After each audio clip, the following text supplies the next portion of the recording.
জয়গুরু। পরমদয়াল শ্রী শ্রী ঠাকুরের শ্রীচরণে জানাই ভূমিষ্ঠ প্রণাম। আপনাদের প্রতি প্রত্যেককে জানাই রানন্দিত জয়গুরু। আজ আমরা ইষ্ট প্রসঙ্গে একটি বিশেষ বিষয় সম্পর্কে আলোচনা করব।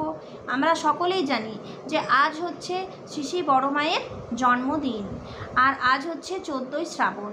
এই একটা দিনের জন্য আমরা কিন্তু সকলেই অপেক্ষায় থাকি। এই শ্রাবণ মাসে শ্রী শ্রী বড় মায়ের জন্ম যে দিন সেটা কবে আসবে। তো এই শ্রাবণ মাস এবং ভাদ্র মাস, এই দুই মাসই আমাদের ঠাকুরের জন্য খুব ইম্পর্ট্যান্ট। আমাদের ভাদ্র মাস এবং শ্রাবণ মাস, এই দুই মাসই আমাদের প্রত্যেক সৎসঙ্গী গুরু ভাই গুরুবন্ধের জন্য খুব ইম্পর্ট্যান্ট।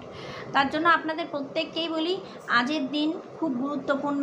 বড় মায়ের কথা, শ্রী শ্রী বড় মায়ের কথা শোনা এবং শ্রী শ্রী বড় মায়ের কথা বলা, তার পাঁচালী গীত পাঠ, তার পাঁচালী পাঠ করা, এসব সম্পর্কে আমাদের প্রত্যেককে কিন্তু এইসব আমাদেরকে জানতে হয় কিংবা করতে হয়। তো আজও আমি নিয়ে চলে এসেছি বড় মায়ের কিছু কথা, তার কিছু পছন্দ অপছন্দ, তার বুদ্ধি, তার কথাবার্তা, তার কাজ সম্পর্কে কিছু নিয়ে আলোচনা করব। শ্রী শ্রী বড় মার সংরক্ষণ বুদ্ধি। শ্রী শ্রী বড় মার সংরক্ষণ বুদ্ধি ছিল প্রবল।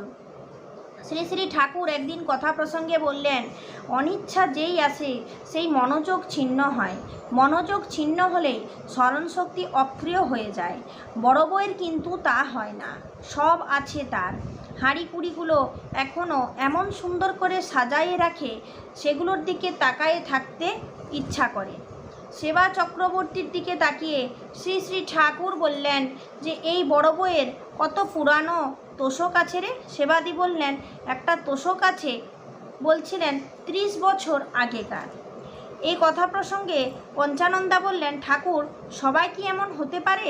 তো শ্রী শ্রী ঠাকুর বললেন যে, একটি সাদা কাক বুঝিয়ে দেয়, ক্রো মে বি হোয়াইট, কাক সাদা হতে পারে। সর্বতভাবে ইচ্ছা থাকলে মানুষ সবই পারে। শ্রী শ্রী বড় মার প্রতিটি জিনিসের প্রতি ছিল কড়া নজর। প্রতিটি জিনিসকেই তিনি নিপুণ যত্নে সংরক্ষণ করতেন। কখন সেটা আবার শ্রী শ্রী ঠাকুর চেয়ে বসেন। শ্রী শ্রী বড় মা বলতেন, কখন কোন জিনিস কাজে লাগে তার জন্য রেখেছি। কোনো জিনিস নষ্ট করা দেখলে তিনি খুব রেগে যেতেন। মিতব্যয়িতা ছিল তার স্বভাবজাত। বাজে খরচ তিনি কখনোই করতেন না। আবার যেখানে যেমন খরচ করা দরকার তাতে তিনি কার্পণ্যও করতেন না। শ্রী শ্রী ঠাকুর যখন যা চাইতেন তিনি মুক্ত হস্তে তা দিতেন। সেখানে তিনি চিন্তাও করতেন না, উজাড় করে দিতেন। কিন্তু তার ছেলেমেয়েরা কিছু চাইলে তিনি বরং বিবেচনা করতেন। তিনি যতটা দেওয়া ঠিক মনে করতেন ততটাই দিতেন। অপত্য স্নেহ তার স্বামী প্রীতিকে কাবেজ করতে পারত না। শ্রী শ্রী ঠাকুরের বাণী, সন্তানের চেয়েও স্বামী প্রীতি সতী নারীর জীবন নীতি। এই বাণীর ফলিত রূপ শ্রী শ্রী বড় মা। শ্রী শ্রী বড় মার পর্যবেক্ষণ শক্তি। শ্রী শ্রী বড় মার পর্যবেক্ষণ শক্তি ছিল অসাধারণ। তিনি সব জিনিস ভালো করে দেখতেন, ভালো করে না দেখে না বুঝে কোনো মন্তব্য করতেন না, যেটা আমাদের প্রত্যেক মায়েদেরই থাকা দরকার।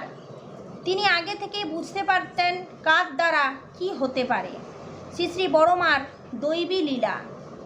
পরমদয়াল শ্রী শ্রী ঠাকুরের লীলা সঙ্গিনী রূপে অবতীর্ণ হয়ে তিনি যে স্বাভাবিক জীবনযাপন করতেন, তার মধ্যে দৈবী লীলা প্রত্যক্ষ করেছেন অগণিত ভক্তপ্রাণ নরনারী।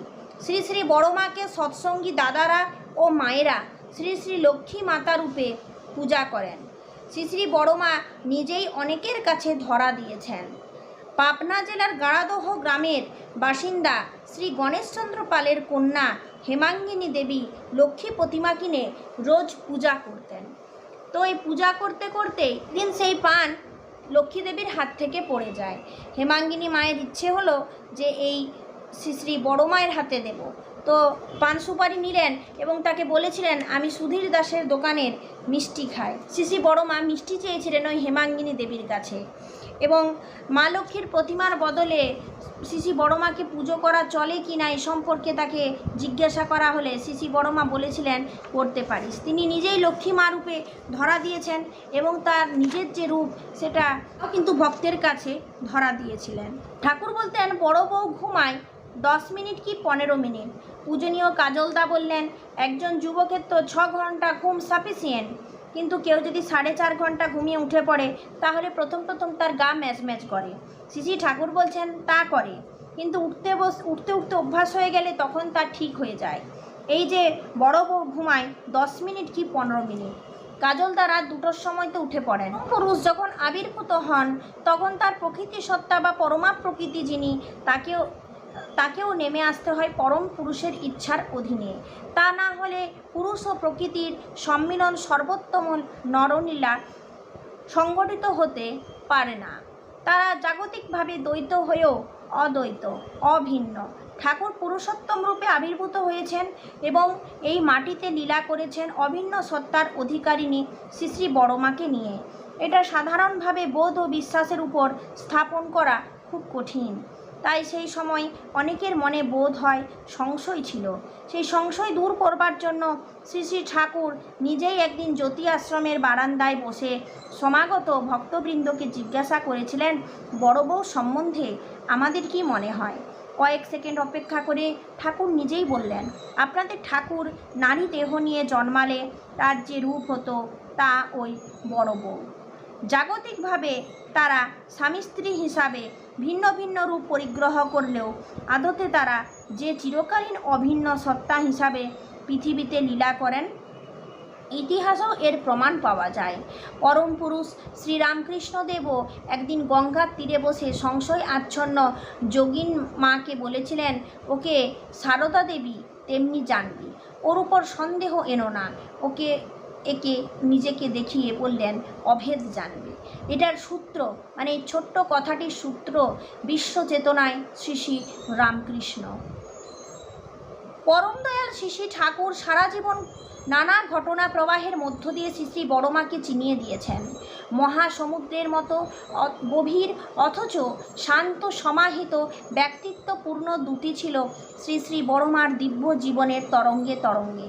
ইষ্ট স্বার্থ প্রতিষ্ঠা ও স্বামীর ইচ্ছা পরিপূরণে এবং স্বস্তি বিধানের প্রয়োজনে শ্রী বড়মার অটল ব্যক্তিত্ব চিরস্মরণীয় ও দৃষ্টান্ত স্বরূপ। চেনা পরিচিত অপরিচিত প্রতিটি মানুষের জন্য তাদের দৈনন্দিন স্বস্তি ও সুস্থির জন্য শ্রী বড়মার তনুমন প্রাণ ছিল কুসুমবৎ। মায়ের বুক ভরা আগল ভাঙা ভালোবাসা নিরন্তর বয়ে যেত অন্তঃসলীলা নদীর মতো। আশ্রমিক নরনারীরা চিরকালই শ্রী বড়মাকে জগন্মাতারই রূপে দেখেছেন। পুরুষোত্তমের দিব্য বিভায় বিনায়িত লক্ষ্মীমা রূপেই পূজা করতেন এবং এখনও জগৎবাসী পূজা করে চলেছেন। এটা শুধুমাত্র ভক্তজনের রূপ কল্পিত প্রয়াস নয়। পরম দয়াল শ্রী ঠাকুর শতপ্রণোদিতভাবে শ্রী বড়মাকে সেইভাবে অভিষিক্ত করেছেন।